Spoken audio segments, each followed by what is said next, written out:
She walked into the courtroom that morning, her mind heavy with emotion, because this day was not just any ordinary day.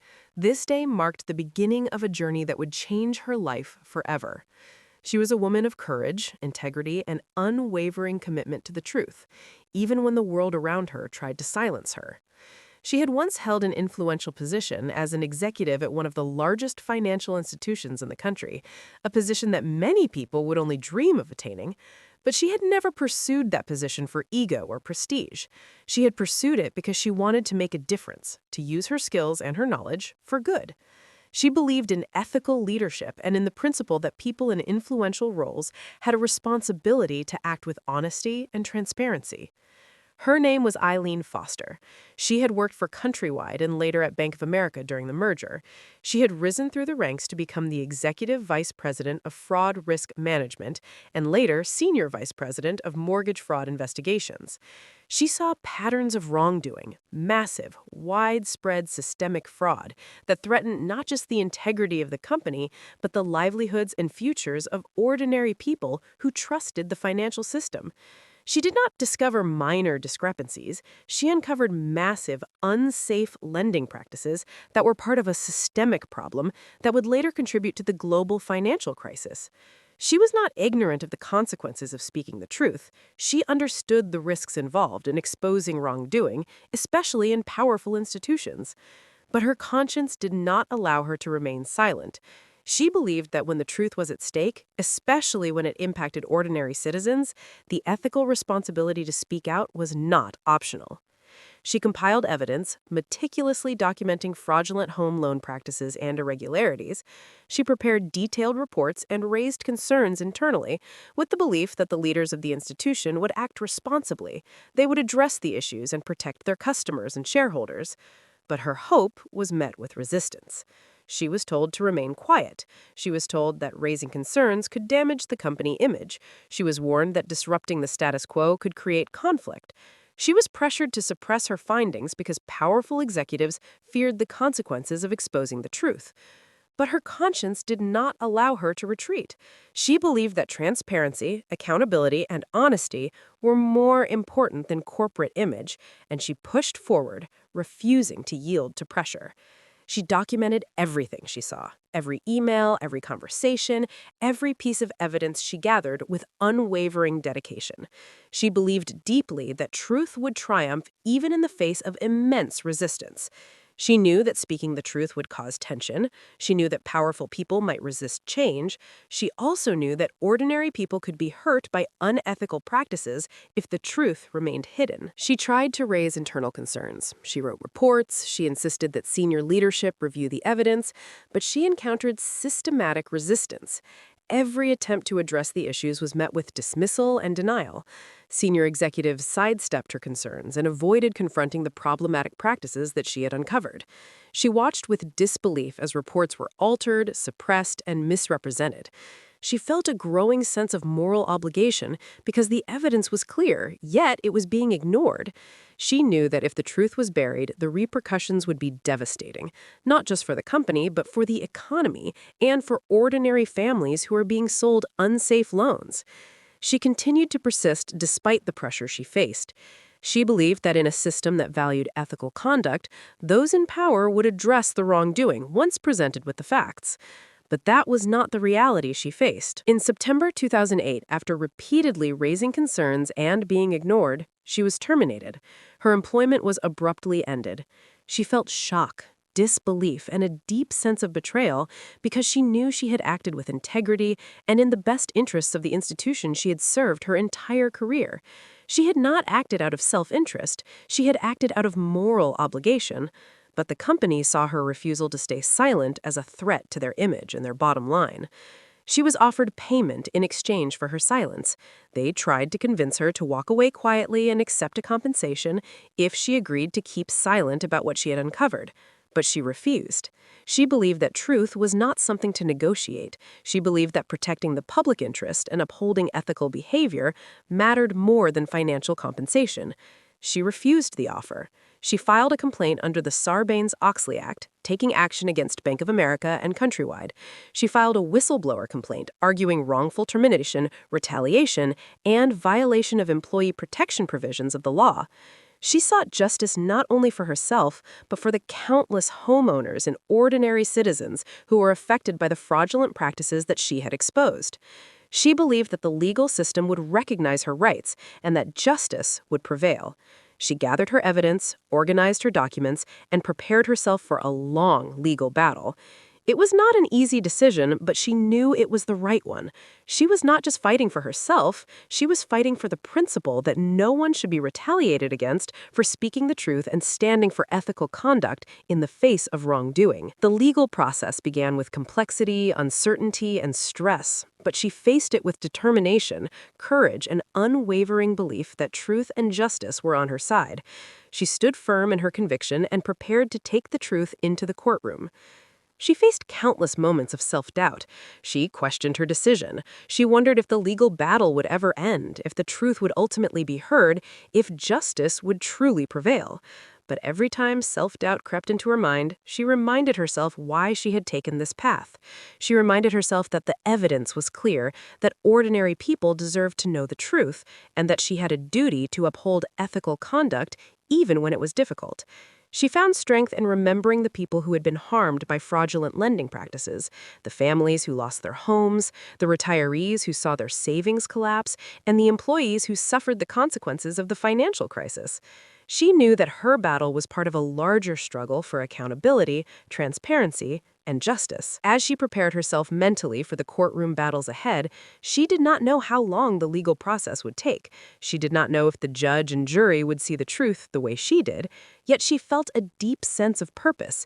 She was not just defending her rights, she was defending the principle that courage, honesty, and integrity should never be punished. She stepped into each day knowing that she was not alone, that her case represented something much larger than her personal experience, that the pursuit of justice was worth every moment of pain, uncertainty, and sacrifice. She was ready to face the challenges ahead, ready to share her truth in the legal arena, ready to fight not just for herself, but for every person whose voice was stifled when the truth was inconvenient to the powerful. The courtroom was still and silent, and she felt the weight of the moment as she entered the room. She saw the judge, the lawyers, and the audience seated, waiting for the proceedings to begin. She remembered the long months of preparation and the emotional turmoil she had endured since she was wrongfully terminated from her position. She took a deep breath and focused on the task ahead.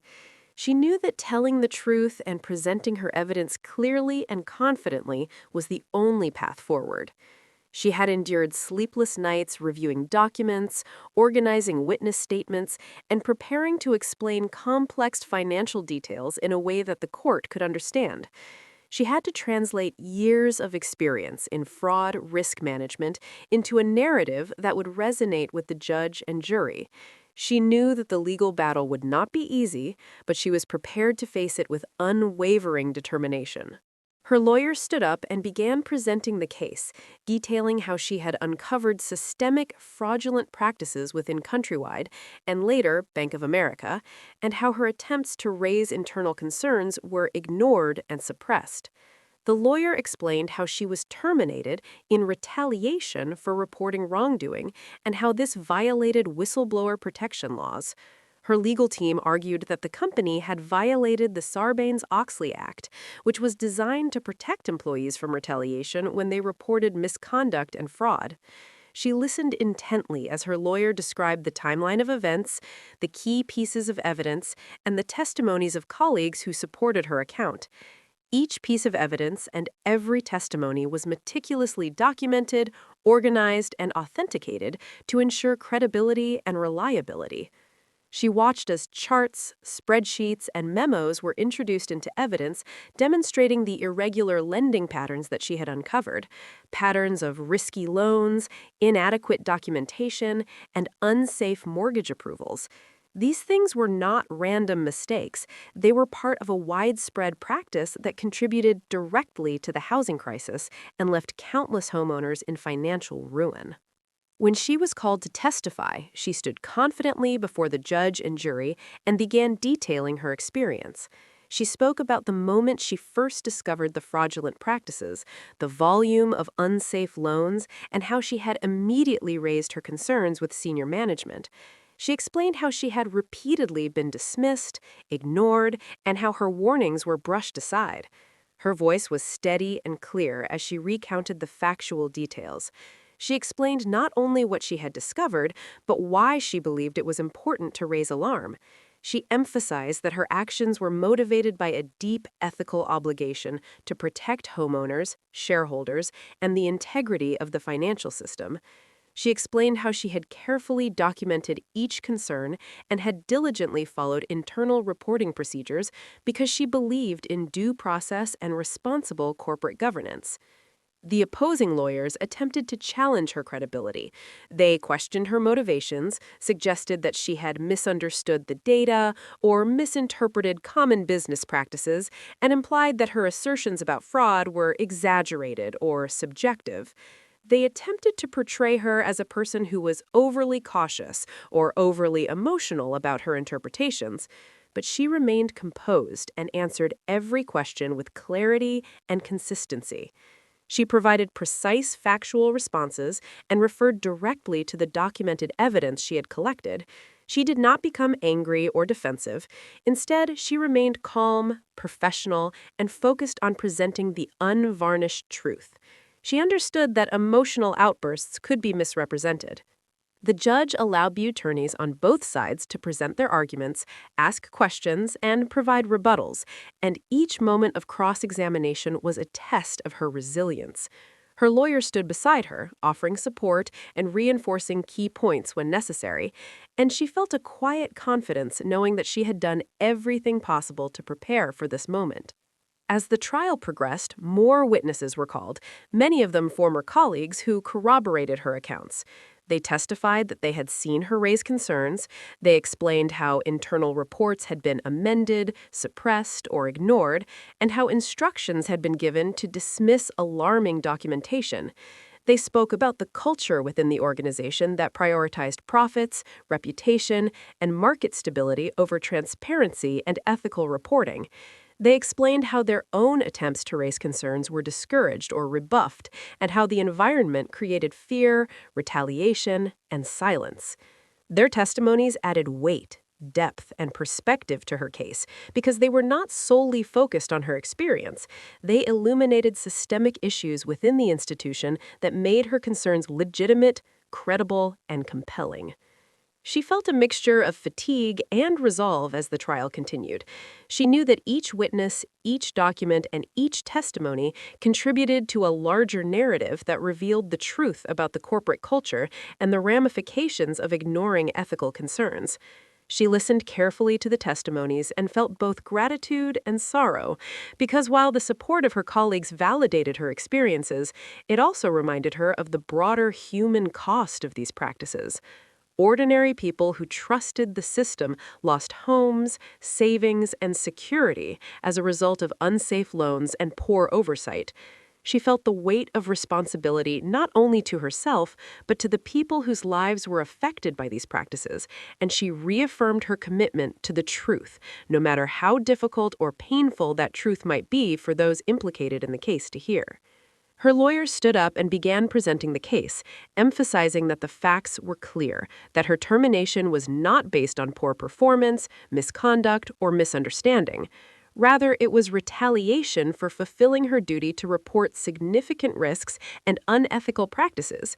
He argued that whistleblower protection laws existed precisely to ensure that employees like her could speak up without fear of retaliation, and that the legal system should uphold and enforce these protections to preserve accountability and justice throughout the corporate world.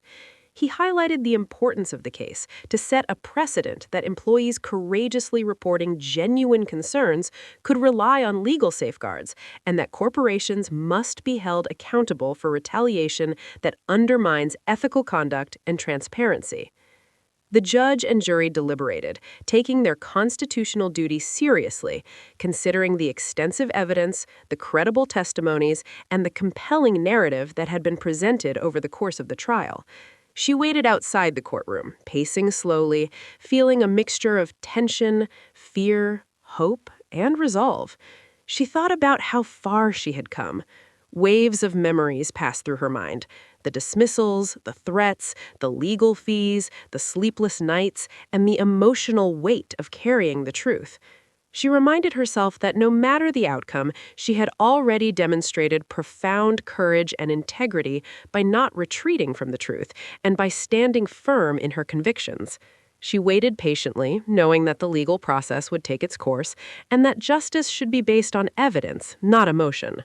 When the verdict was finally read, she felt her heart leap with emotion. It was a moment of relief and affirmation as the judge ruled in her favor, recognizing that her termination had been retaliatory and that her rights had been violated under whistleblower protection law. The ruling highlighted the importance of encouraging employees to speak up without fear of retaliation, because transparency, accountability, and ethical conduct formed the foundation of public trust and corporate responsibility. She felt tears well up in her eyes, not just because of her personal victory, but because the legal system had acknowledged the truth in a case that had far-reaching consequences for individuals, communities, and the broader financial system. As she walked out of the courtroom, she felt lighter than she had in months. She felt the weight of fear and uncertainty begin to lift from her shoulders. She knew that the journey towards justice had been long, difficult, and emotionally exhausting. Yet the court had affirmed her courage and recognized the legitimacy of her concerns. She felt an immense sense of gratitude for the support she had received from her legal team, colleagues, friends, and family. She also felt a renewed sense of obligation because her victory represented something larger than her personal case. Her success was a statement that courage, integrity, and truth should never be punished, and that legal protections mattered deeply in preserving fairness and accountability. She stepped into the sunlight outside the courthouse, feeling a sense of closure for one chapter and purpose for the chapters that would follow. After the verdict was announced and the courtroom noise slowly faded, she walked outside into the bright daylight with a sense of relief and validation in her heart. She had spent years fighting for justice, enduring retaliation, stress, and uncertainty. Yet the court had finally acknowledged that she was wronged and that her dismissal was a direct result of her commitment to the truth. But the legal victory did not mean that everything would suddenly become easy. In fact, she soon realized that the aftermath of whistleblowing brought a complex set of challenges that required strength, resilience, and continued courage. She returned home and tried to rebuild a sense of normal life, but she discovered that being a whistleblower fundamentally changed her identity, her relationships, and her professional path. People viewed her differently. Some saw her as a hero who stood up against injustice. Others saw her as a threat because she had exposed wrongdoing that powerful institutions wanted to keep hidden. Finding new work was not simple. She was one of the most qualified people in her field, with years of experience in fraud risk management, executive leadership, and investigative oversight. Yet companies feared hiring someone with a history of whistleblowing. They worried that she might expose problems in their own institutions, and this fear limited her career options in ways she had not expected. She applied to numerous positions, sent resumes, attended interviews, and networked with professionals across the financial sector, yet many doors remained closed. She faced silent barriers because corporations were wary of bringing in someone who believed in transparency, accountability, and ethical reporting above corporate image and profit. She experienced moments of frustration, wondering how a society could praise whistleblowers in public discussions, yet quietly punish them in the private professional world.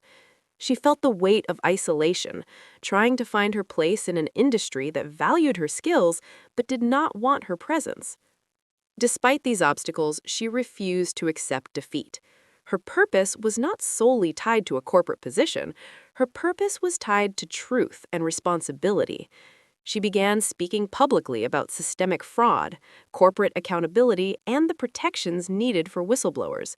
She participated in interviews, documentaries, and public forums, sharing her experience not to seek attention, but to encourage dialogue about ethics in finance and the consequences of ignoring wrongdoing. She wanted people to understand that financial fraud was not an abstract concept. It had real-world consequences. It destroyed families, affected savings, and contributed to national crises for ordinary citizens. She also provided guidance to lawmakers, researchers, and advocacy groups who wanted to strengthen whistleblower protections.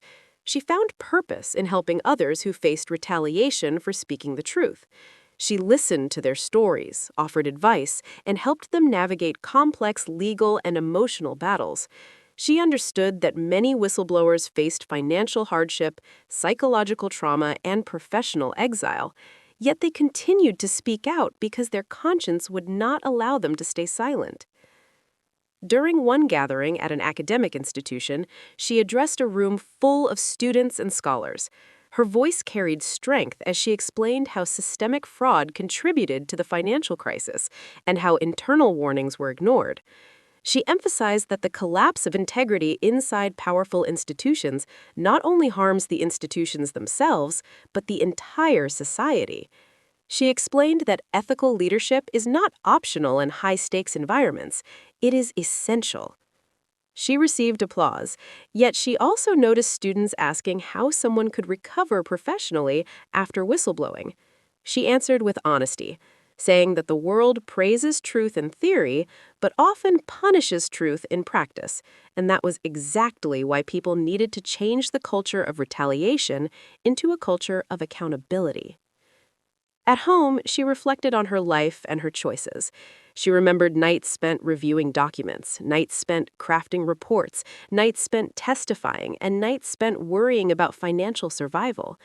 She recognized that while the legal victory offered closure, it did not erase the emotional scars she had carried. She experienced anxiety at times, fatigue, and moments where doubt crept into her mind. But her resilience kept pushing her forward because she knew that silence would have betrayed not only herself, but the countless people affected by the fraudulent practices she exposed. She followed news coverage of the financial crisis and watched as banks faced public scrutiny. She watched documentaries and news programs discussing predatory lending, mass foreclosures, and the collapse of mortgage-backed securities. She saw analysts describe the crisis in abstract financial terms, but she knew the human stories behind those terms. She knew about the families who lost their homes, the workers who lost their pensions, and the communities that suffered economic devastation. She felt a renewed sense of responsibility because she understood that speaking the truth in one courtroom was not enough. Systemic change required continuous pressure, education, and cultural transformation. Over time, she became an advocate for ethical reform.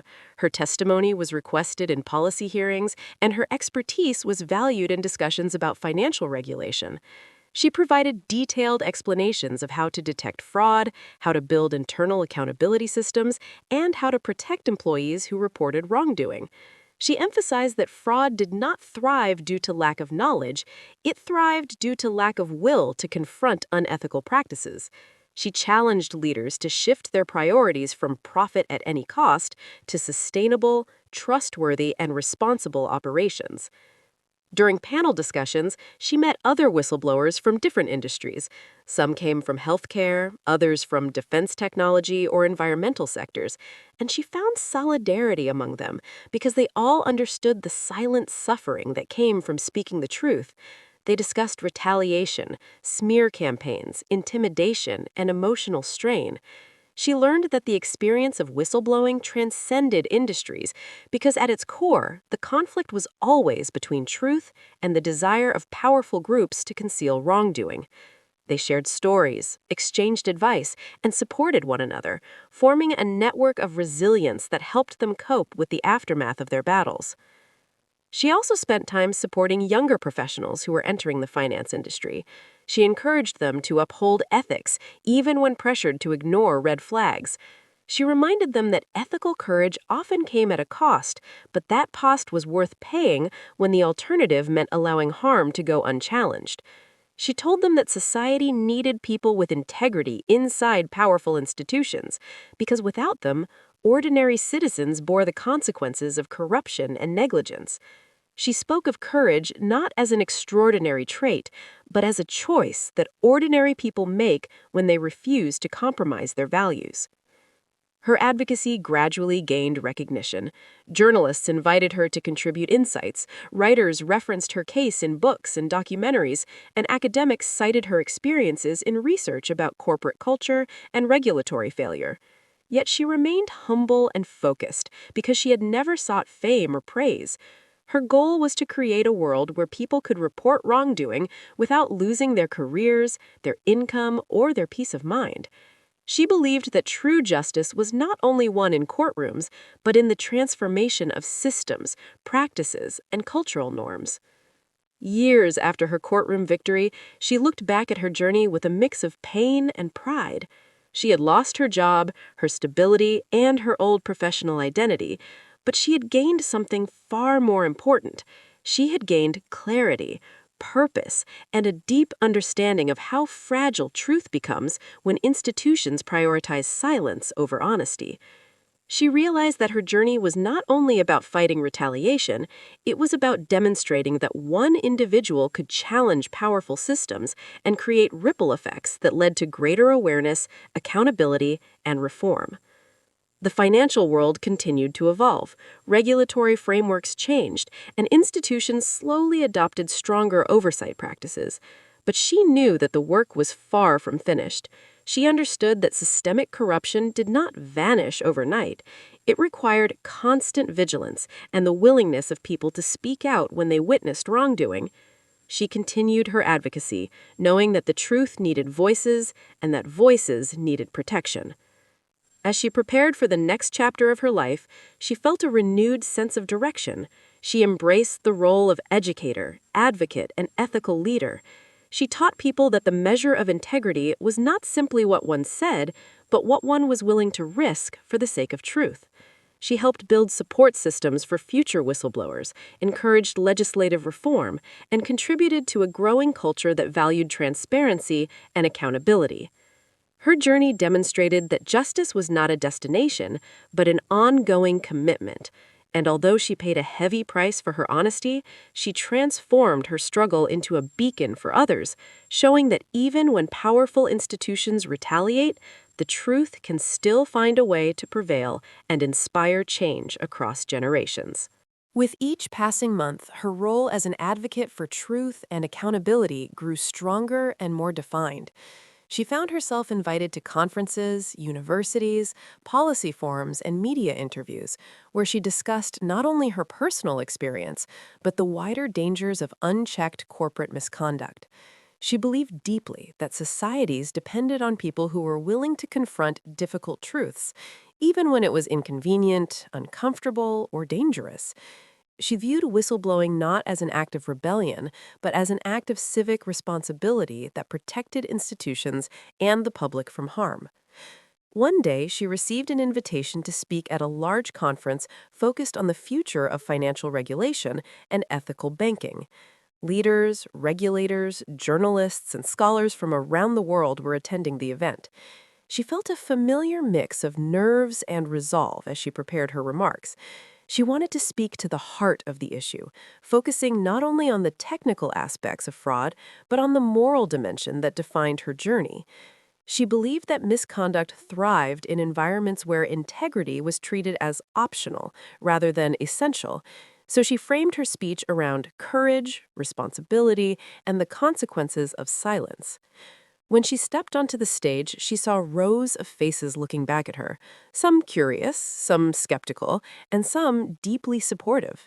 She began by describing her experience of witnessing misconduct and reporting it through the proper channels, and how she expected that leadership would address the issue responsibly. She explained how her expectations were not met, how her warnings were ignored, and how she was targeted and removed rather than supported and protected. She explained that systemic change required more than new rules. It required a transformation in organizational culture. She argued that financial institutions must encourage ethical questioning rather than suppress it, because without internal accountability, external regulation could never fully prevent harm. After her speech, she was surrounded by attendees who wanted to speak with her. Journalists wanted to ask deeper questions, regulators wanted insight into how internal systems could be strengthened, and young professionals wanted advice about how to maintain integrity in highly competitive environments. She took time to listen carefully, offering thoughtful responses and understanding that each person approached her from a different context and with a different motive. Some wanted technical answers, others wanted moral guidance, and some simply wanted to thank her for what she had done. Over the next year, she expanded her involvement in whistleblower advocacy organizations. She joined advisory groups that helped create secure reporting channels for employees facing retaliation. She participated in research projects that analyzed patterns of corporate misconduct and the psychological toll that whistleblowing took on individuals. She discovered studies that documented how whistleblowers often suffered depression, anxiety, financial distress, and professional exile, even when they won legal battles. She recognized that while laws were improving, social acceptance lagged behind, creating an environment where truth tellers were both needed and feared. She dedicated herself to improving that reality because she had lived through the consequences and refused to let others endure the same hardships in isolation. In her personal life, she continued to rebuild with patience. Her journey had shifted her priorities, and she found peace in simple routines. She read books about law, ethics, psychology, and history, seeking to understand the deeper patterns that shaped society. She found that across centuries, whistleblowers had existed under different names, sometimes called reformers, sometimes called dissidents, sometimes called troublemakers, yet they all shared one common trait. They refused to stay silent in the face of wrongdoing. She realized that whistleblowing was not merely a modern legal category, it was a timeless human act that emerged whenever conscience overpowered fear. She also strengthened her connection with family and close friends who had supported her through the darkest moments of her legal battle. She cooked meals, shared conversations, took long walks, and allowed herself to experience joy without feeling guilty. She knew many whistleblowers lost relationships because of stress or pressure, so she cherished the bonds that survived. She also practiced patience with herself, understanding that healing from trauma was not linear and that it required both time and compassion. Professionally, she accepted consulting roles where organizations sought her expertise in fraud detection and internal oversight. She helped design protocols that identified irregular mortgage patterns, improved risk reporting, and encouraged anonymous internal disclosures. She insisted that her consulting work always remain independent because she refused to let her integrity be compromised. She believed that the best way to create lasting change was to provide both knowledge and ethical structure to institutions that genuinely wanted to improve. She turned down offers from organizations that appeared more interested in publicity than reform because she understood that symbolic gestures without structural changes were meaningless and potentially harmful. As her influence grew, she became aware that her story inspired other whistleblowers who had been afraid to speak.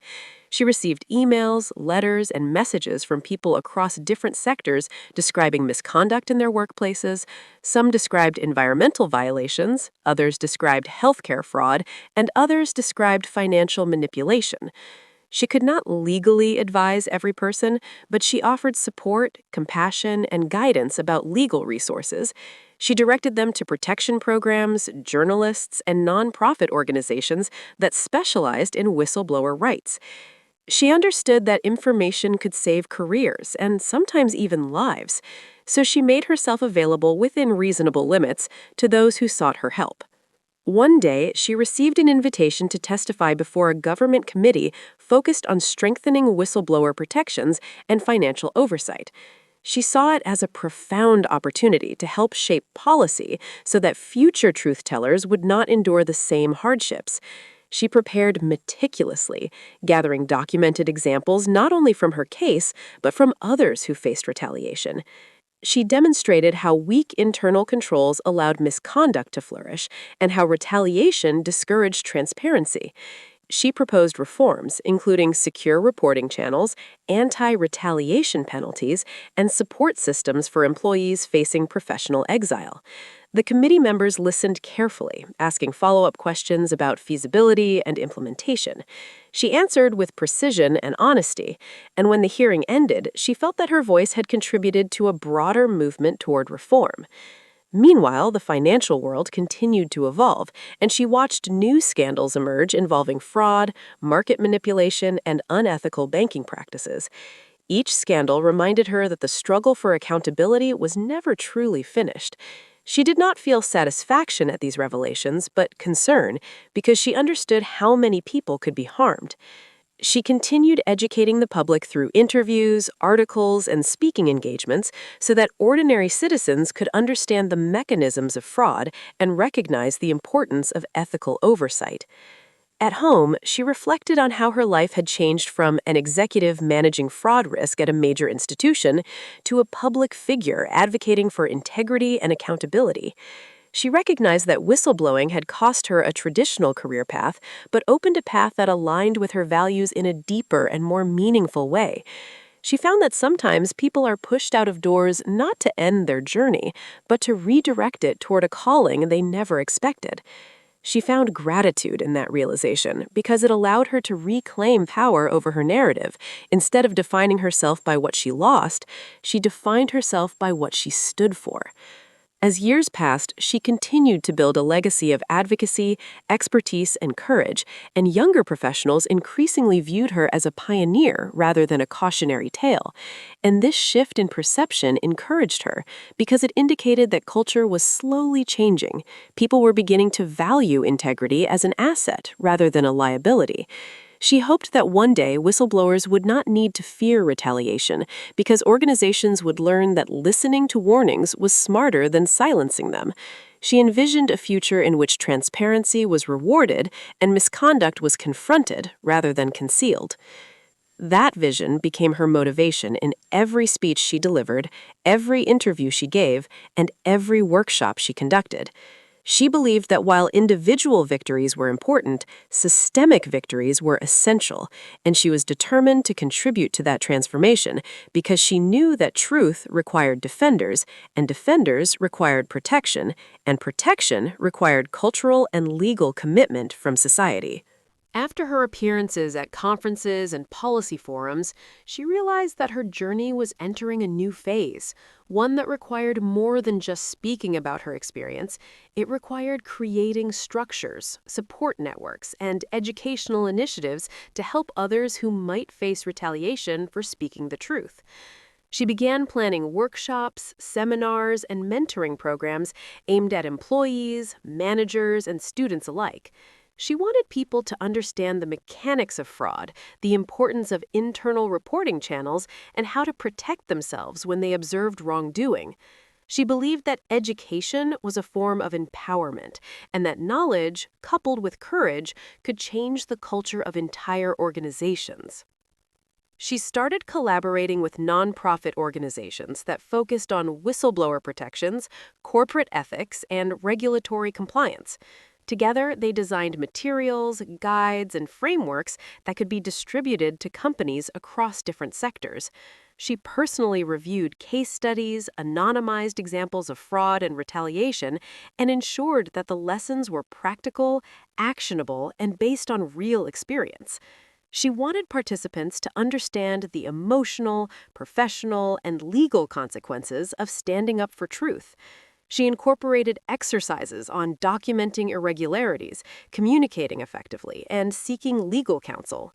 She also emphasized the psychological aspect, the stress, anxiety, and isolation that often accompany whistleblowing, and provided strategies for coping, resilience, and support. In addition to structured programs, she wrote extensively, sharing her experiences, insights, and practical recommendations through articles, blogs, and interviews. She described not only what happened to her, but also the systemic conditions that allowed misconduct to persist. She explained how fear, silence, and the prioritization of profit over ethics created environments in which wrongdoing could flourish. She offered guidance for both employees and leaders. She encouraged leaders to listen to concerns seriously, to implement anonymous reporting mechanisms, and to cultivate a culture of accountability. She encouraged employees to remain vigilant, to document issues thoroughly, to communicate respectfully, and to seek professional support if they faced retaliation. She emphasized that ethical courage required both preparation and community. Her work caught the attention of universities and professional schools, where she was invited to deliver guest lectures and workshops. She spoke to business law students, finance majors, and ethics classes, highlighting the importance of compliance, accountability, and integrity. She demonstrated how real-world examples of fraud and retaliation affected both institutions and ordinary people. She shared strategies for managing ethical dilemmas and explained how reporting wrongdoing was a responsibility as well as a risk. She emphasized that young professionals entering corporate environments needed both knowledge and moral courage to navigate complex situations and make principled decisions. She also continued consulting with financial institutions, providing guidance on strengthening internal oversight systems and fraud prevention measures. She emphasized that creating secure reporting channels and non-retaliation policies was only the beginning. Cultural change required sustained commitment from top leadership. She advised boards, executives, and compliance officers about creating incentives for ethical behavior, cultivating transparency, and responding appropriately to employee concerns. She observed that organizations that invested in ethics and accountability experienced higher levels of employee trust, engagement, and productivity. She documented these outcomes to demonstrate that ethical practices were not just morally correct, but also operationally effective. Her advocacy expanded internationally as she connected with other whistleblowers, regulators, and policymakers across countries. She participated in webinars, panels, and international conferences, exchanging knowledge and strategies. She realized that the challenges of retaliation were not unique to any one country or sector, but were universal across organizations where transparency was resisted and power was concentrated. She learned from other experiences, adapted her methods, and shared practical solutions that could be implemented in diverse legal and cultural contexts. She became a trusted voice and mentor for people navigating the difficult terrain of whistleblowing globally. While her public and professional life grew, her personal life remained an essential anchor. She spent time with family and close friends, reflecting on the journey and processing the emotional toll she had endured. She learned to recognize the signs of burnout, stress, and anxiety in herself and others. She adopted practices to maintain mental clarity, resilience, and balance. She wrote personal reflections, journaling experiences and insights, which helped her maintain perspective and reinforced her commitment to helping others. She found fulfillment in seeing individuals empowered to act ethically and responsibly without fear of retaliation.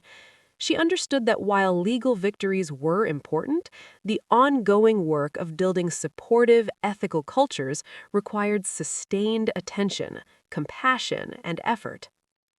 She also began documenting more formally her experiences in a comprehensive narrative. She recorded events, evidence, and reflections in a way that would serve as a resource for future advocates, researchers, and students.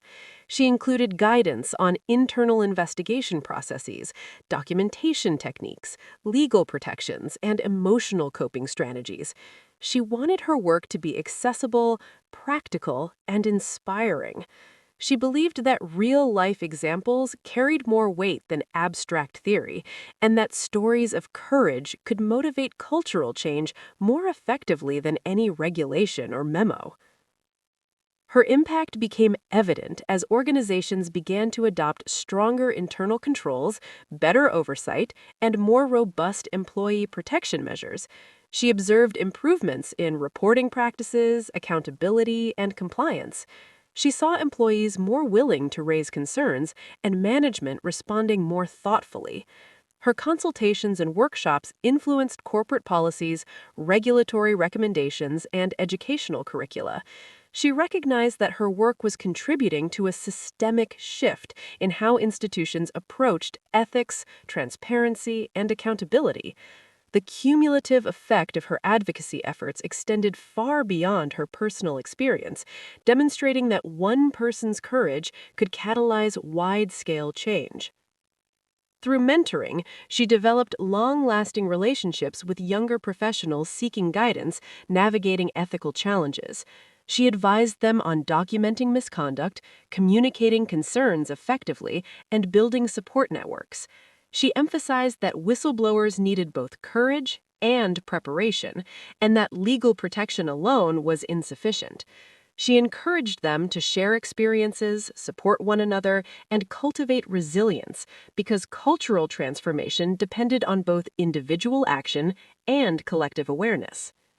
She emphasized that the success of ethical advocacy was measured not just in legal victories, but in the capacity to prevent future misconduct and empower others to speak the truth. Her story became widely recognized. She was invited to contribute to journals, media programs, and conferences, highlighting the importance of whistleblower protections and corporate ethics. She provided nuanced perspectives, combining practical guidance, legal insight, and personal experience. She emphasized that whistleblowers were not troublemakers, but essential guardians of organizational integrity. She shared lessons about preparation, documentation, communication, and resilience, demonstrating how individual action could influence organizational behavior. She understood that her journey was ongoing, that vigilance was required, and that the fight for transparency, integrity, and accountability extended far beyond her individual case. She continued developing strategies, programs, and collaborations designed to strengthen truth tellers, mitigate retaliation, and encourage cultural transformation. Her life became an example of how courage, preparation, and sustained advocacy could reshape institutions, create protective structures, and inspire new generations to act ethically without fear of retaliation. She reflected on how her experience had transformed her from a professional executive into a global advocate, educator, and mentor, and she embraced the responsibility with humility, dedication, and unwavering commitment. As the years passed, her role as a whistleblower advocate grew stronger and more influential. She realized that the journey she had undertaken was not just about her personal victory in court, but about the broader mission of creating a culture of integrity, accountability, and transparency in corporate institutions.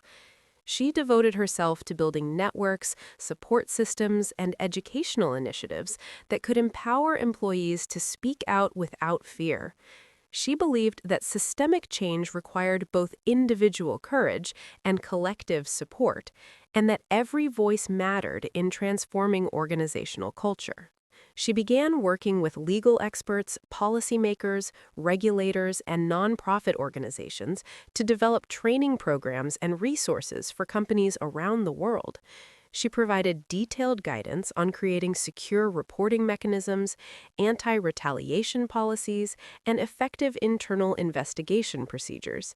She emphasized that employees needed clear channels to report misconduct and protection from retaliation, and that leadership had to model ethical behavior consistently. She shared examples from her own experience, showing how internal resistance to truth could escalate into legal and financial crises for institutions and damage public trust. Her workshops and seminars targeted not only mid-level employees, but also executives and boards of directors.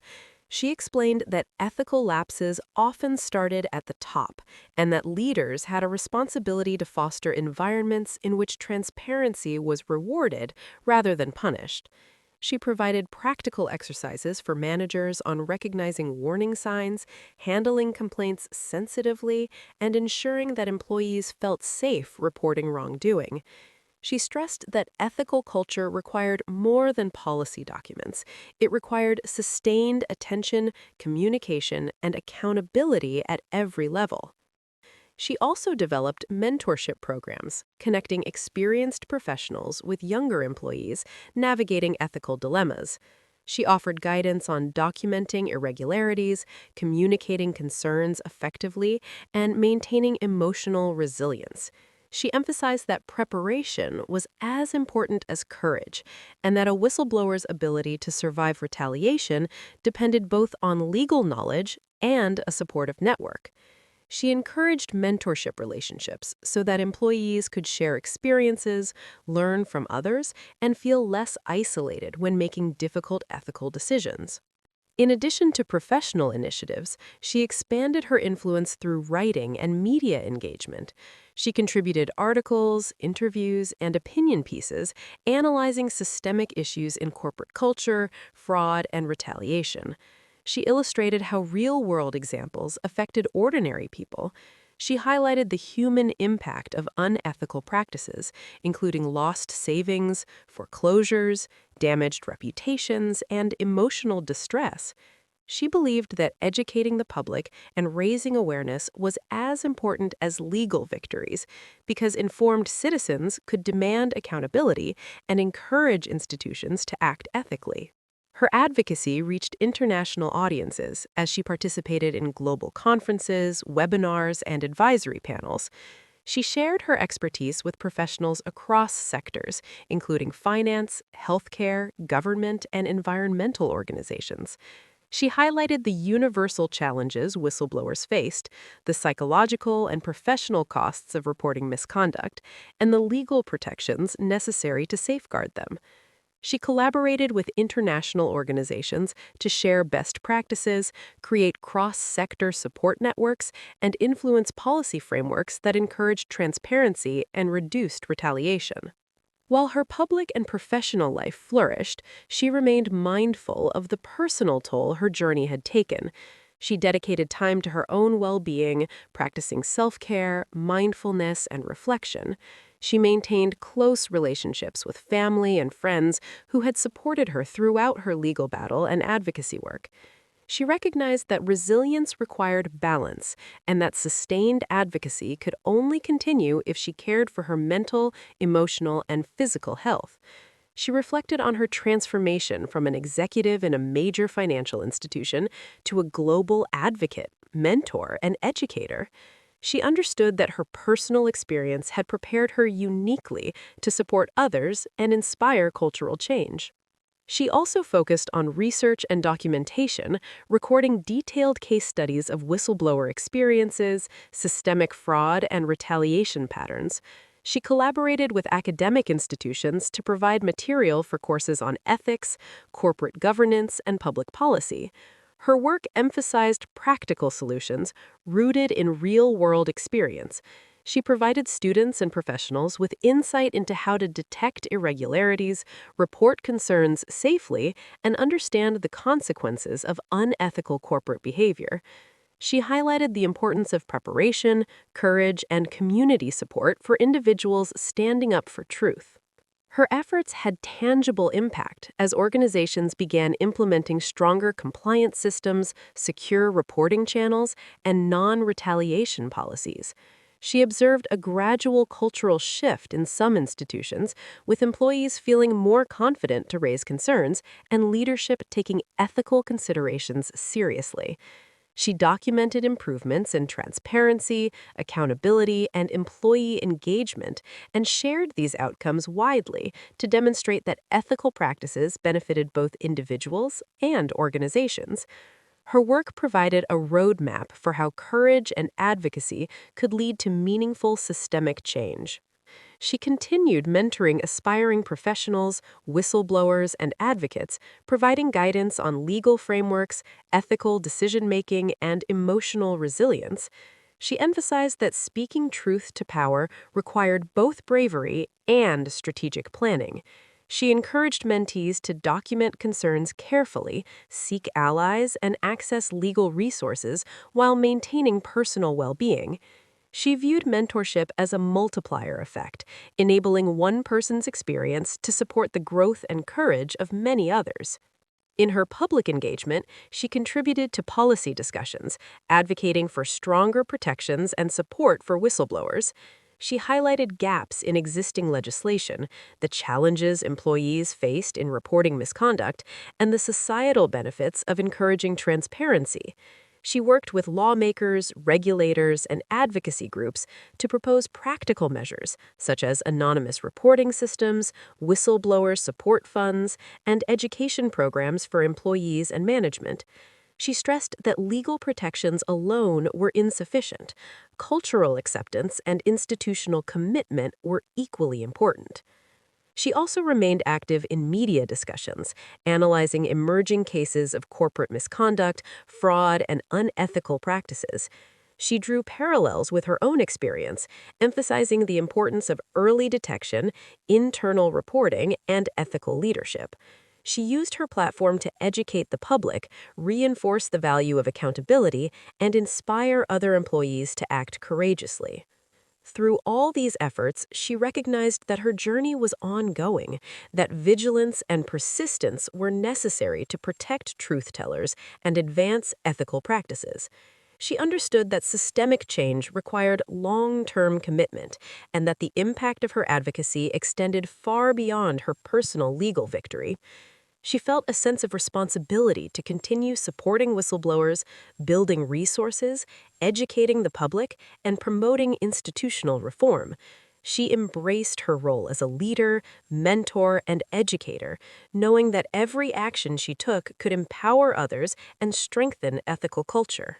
Her story inspired countless individuals who had faced retaliation for speaking truth. She received messages, letters, and inquiries from employees across sectors seeking advice, guidance, and support.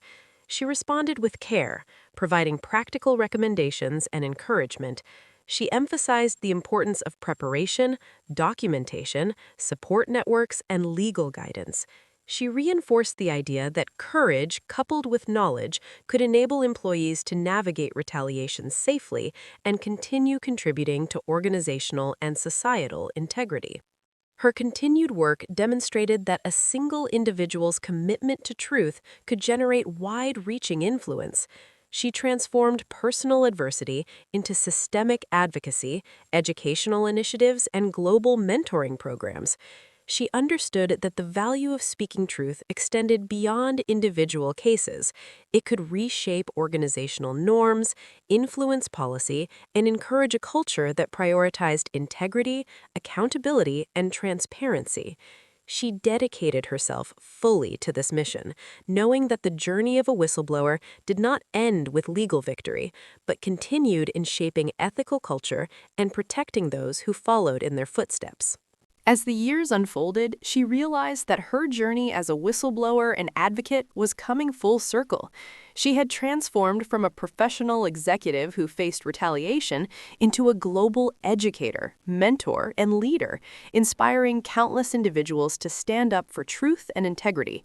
She reflected on the trials, the courtroom battles, the moments of doubt, the fear, and the isolation, and she understood that every challenge she had faced had prepared her for this moment of influence and responsibility. She continued building programs, advising organizations, mentoring young professionals, and advocating for legal and cultural reform. Yet she also recognized that the ultimate goal was not personal recognition, but systemic change.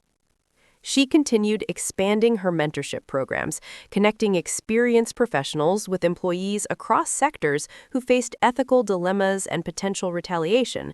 She offered guidance on documenting irregularities, communicating concerns effectively, and seeking legal protection. She emphasized the importance of emotional resilience and support networks, explaining that whistleblowers often suffered in silence from stress, anxiety, and professional exile, and that having guidance, community, and preparation significantly improved their capacity to persevere. She encouraged mentees to take deliberate, thoughtful actions, and to remember that courage alone was not enough. Careful planning and access to resources were critical.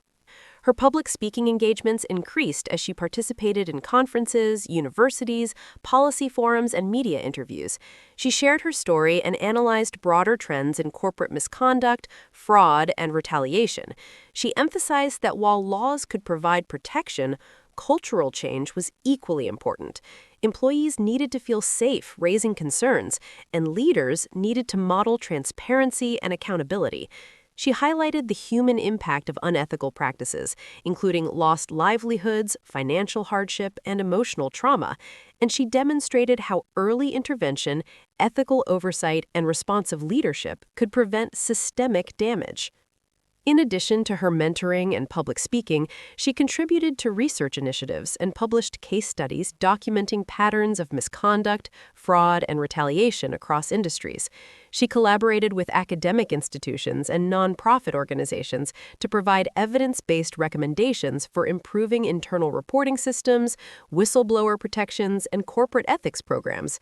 She shared her own experiences as illustrative examples, showing how systemic failure and retaliation could be mitigated through proactive strategies.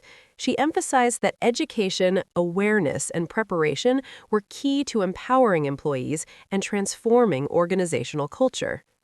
She also worked closely with policymakers and regulators, advocating for stronger whistleblower protections and institutional reform.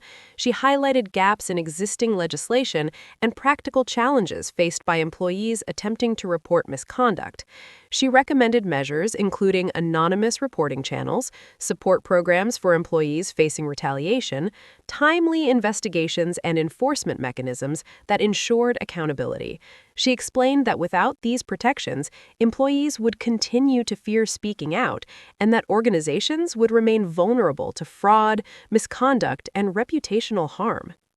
Her influence became international as she collaborated with global organizations, exchanging best practices and strategies for protecting whistleblowers, fostering transparency, and building ethical corporate cultures. She participated in webinars, conferences, and advisory panels across countries, sharing insights from her personal experience and research. She demonstrated that the challenges of retaliation, fear, and systemic misconduct were universal, and that solutions required legal, structural, and cultural measures. She emphasized that supporting truth-tellers globally was a moral and practical necessity for building accountable, resilient institutions. While her professional and advocacy efforts expanded, she continued to nurture her personal life, valuing family, friends, and community connections that had supported her through the darkest moments of her journey. She practiced mindfulness, reflection, and self-care, understanding that sustained advocacy required mental, emotional, and physical resilience. She maintained balance by setting boundaries, prioritizing rest, and dedicating time to relationships and activities that replenished her energy. She believed that caring for oneself was essential to being able to care for others and continue meaningful work.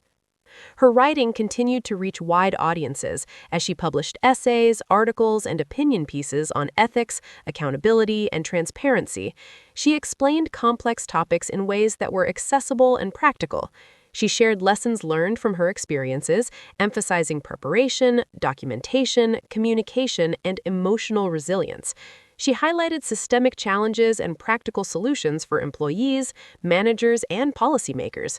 She sought to provide guidance, inspiration, and clarity for anyone navigating ethical dilemmas or considering speaking truth to power. Through her efforts, she witnessed tangible change in organizations adopting stronger compliance systems, secure reporting channels, and non-retaliation policies. She observed employees more willing to raise concerns and leadership responding with accountability and transparency. She documented these improvements and shared outcomes with other institutions as evidence that ethical practices benefited both employees and organizations. She demonstrated that personal courage combined with structured advocacy could create systemic transformation and inspire lasting cultural change. She continued supporting new whistleblowers, providing guidance, mentorship, and resources for those navigating retaliation. She emphasized that legal protections were necessary, but not sufficient. preparation, support, and education were equally critical. She encouraged new whistleblowers to document everything carefully, seek allies, maintain professional conduct, and access psychological and legal support. She reinforced that a well-prepared and supported employee was far more likely to persevere and effect positive change within an organization. As she reflected on her journey, she recognized that her personal victory in court had been only the beginning. The larger mission was to ensure that future employees could act ethically without fear of reprisal, that institutions could operate with transparency, accountability, and integrity, and that societies could benefit from courageous individuals willing to uphold truth, and that she saw that every workshop, speech, article, and mentoring session contributed to this mission, and that her story had become a beacon, demonstrating that individual courage could catalyze systemic change and inspire lasting cultural change. She continued traveling, educating, consulting, and mentoring, and she also built lasting networks of advocates, educators, lawyers, and policymakers dedicated to improving whistleblower protections and promoting ethical practices. She emphasized the importance of collaboration, collective action, and persistence. She explained that cultural transformation was not instantaneous, but required continuous engagement, reinforcement, and support. She inspired a new generation to act with integrity and to challenge unethical practices wherever they encountered them. Finally, she recognized that the true measure of success was not in awards, recognition, or personal accolades, but in the empowerment of others, in the creation of safer, supportive environments, and in the establishment of systems that protected truth-tellers and promoted ethical accountability. She found fulfillment knowing that her struggles had not been in vain, that her courage had helped others find their voice, and that the culture of silence, fear, and retaliation could be challenged and changed through dedication, advocacy, and principled action. She embraced her ongoing mission, understanding that the fight for truth, justice, and ethical integrity was continuous, yet achievable with courage, preparation, and collective support. Her life became an example of resilience, courage, and impact, demonstrating that even in the face of powerful institutions, retaliation, and personal sacrifice, the commitment to truth and integrity could create positive change for individuals, organizations, and society. She continued to mentor, educate, consult, and mentor, and she also built lasting networks of advocates, educators, lawyers, and policymakers dedicated to improving whistleblower protections and promoting ethical practices. She emphasized the importance of collaboration, collective action, and persistence. She explained that cultural transformation was not instantaneous, but required continuous engagement, reinforcement, and support. She inspired a new generation to act with integrity and to challenge unethical practices wherever they encountered them.